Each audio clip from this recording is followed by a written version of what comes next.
We're on the east side of the house. This is the water heater, pressure relief valve, which also happens to, which will also happen to drain acidic condensate if the water heater had been installed properly. Condensing unit's not elevated a minimum of 3 inches off of the ground. This is called West Nile disease. This is a mosquito farm. This is not drainage. This is not drainage.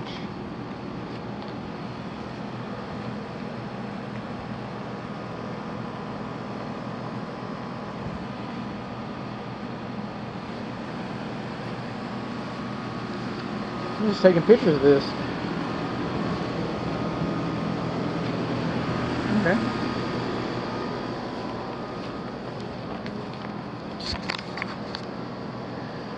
This drain is over your primary bathroom window. So if you look out the window and you see water coming out, you know you have a problem with your air conditioning system, your condensing unit.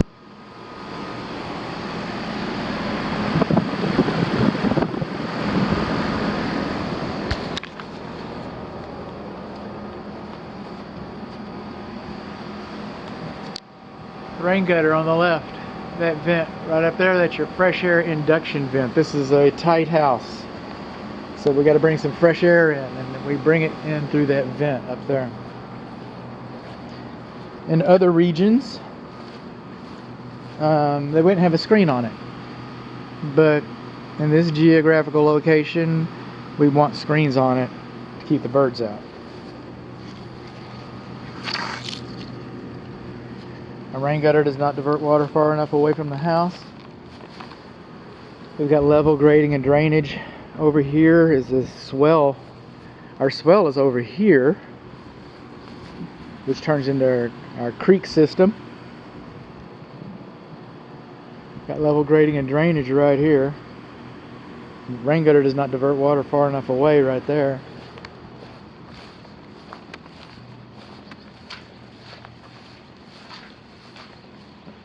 These little black and brown things, okay, they're caterpillars.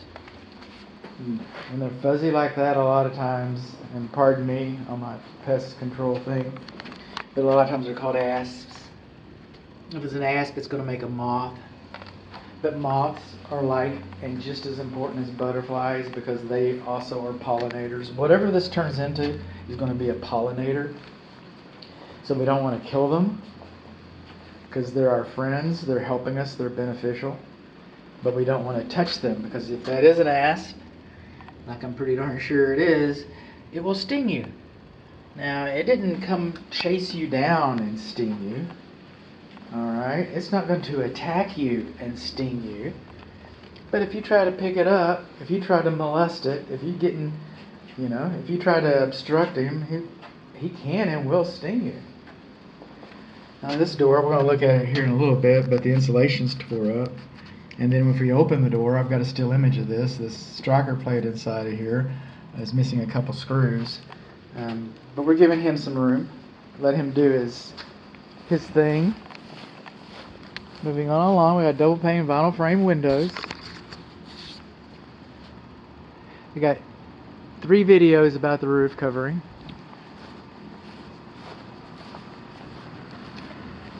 Moving on along, okay, we just hit the north side. Now we're going down the west side. Again, nothing really exciting, but now's a pretty good time to have a couple conversations here. A few conversations. This is a control joint, okay?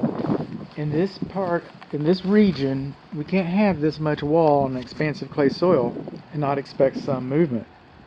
So just like we have the lines in the streets to anticipate some movement, hopefully these control joints, and some people call them expansion joints, call them what you will, Okay, but they will take the deflection and keep your brick from needing to be repointed, which means being reset, which means you're going to have vertical cracks and stair-step cracks, and we're trying to avoid that, so these relieve some of the pressure that causes that.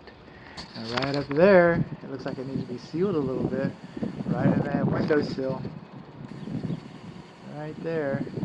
Okay. The water can get in that hole either. Also, this is a monolithic concrete slab post tension. They make a couple different types. I don't know what type. Post tension, which means steel cables are running through it. I can see right there where the cable end was. Steel cables are running through it. As the concrete dries, the cables are tightened, and it makes the slab just so much more strong.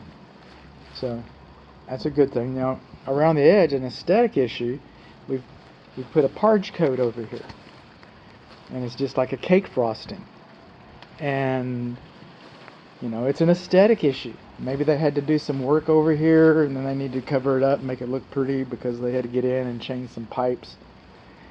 I'm not saying they did, okay? A lot of builders just put it on there because it's a nice aesthetic issue. It's nice and smooth and looks good. It doesn't give the inspectors much to complain about. Okay? Well, like a cake frosting, just because the cake frosting is cracked doesn't mean your cake is cracked. And just because your cake frosting is not cracked doesn't mean that your cake is not cracked. So you could have cracks behind there. And the cake frosting moves at different rates than the parge coat. You know, it's different materials. So as it expands and contracts at different rates than the concrete and the slab, it creates voids between the frosting and the cake. Okay, it creates voids between the parge coat and the foundation. And termites can take advantage of that because termites are blind, so they go where they can't be seen. Since they are not seers, they can't protect themselves. So they try to get on even ground, if you will. So they come up out of the ground, behind the parge coat, and into your structure. Now these are not termites, these are ants. And what you want for these ants is a granular ant bait. Okay? They take about 14 days to catch on. You have to wait for it. It's not instantaneous. You put some of that go-go powder on there, squirt it with some go-go juice or something, kills them all dead as a doornail, instant gratification, and they'll be back in 3 days. So the granular bait will work for you about 3 months. And if you buy the professional grade stuff, it'll last for about 6 months. And they give you a 1-year warranty. It doesn't take very much to treat a house like this. Put your address on it. You call them back in 6 months, and they answer back. And then you say, oh, he came back. He was so happy to come back. He didn't, on his warranty. And, you'd already paid hundreds of dollars to get rid of these guys. And you could pay tens of dollars. But, some people are turnkey. Not everybody's Mr. Hands-on. I get it. This is a gas meter. It enters this side of the house. We're on the west side of the house.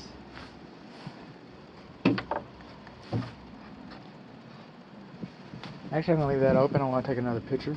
It's going to remind me. Oh, what do we have over here? That's not your yard. Sure is level.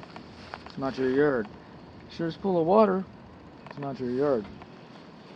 Sure does attract mosquitoes. It's not your yard. Maybe your neighbor might want to have something done with their yard too. Just saying. We got stone. Here's another bug lesson. Oh, bud, not another one. We got high soil right over there. Where do termites live? In the ground. What do they eat? Dead wood. Oh. What's wood mulch? Dead wood on the ground next to your house. It's called a clue. You got some high soil over there. Looks like an ant bed. It's called a clue. Trees shouldn't be closer than 25 feet to the structure. I get it. Everybody's got one. Everybody's got one in the middle of the yard.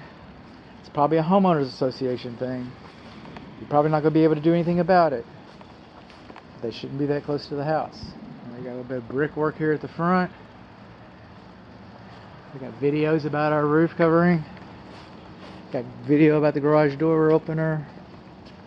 Got a video about the water heater. I'm about to make a video about the electrical. Huh. Oh, that's the weather sensor for your lawn sprinkler system. Huh. That is not drainage.